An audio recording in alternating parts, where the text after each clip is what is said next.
सुनना किसान भाई काई सफेरा बाबू अब हो गए बे बोला जाए के बेरहा। अरे सफेरा बाबू हाँ आज की रात रुक जा भी कहीं तो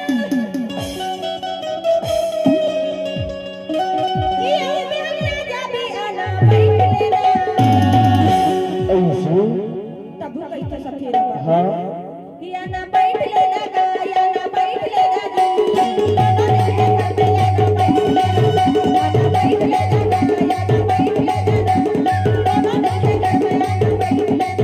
साहब देख लेना हो साहब देख लेना हो जाखल मंदिर साहब देख लेना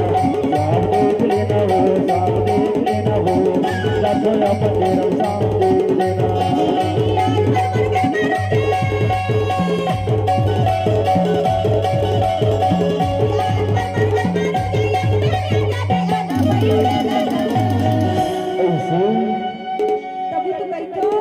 बताना हो हाँ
आना बैठ लेना जल्दी आना बैठ लेना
खत्म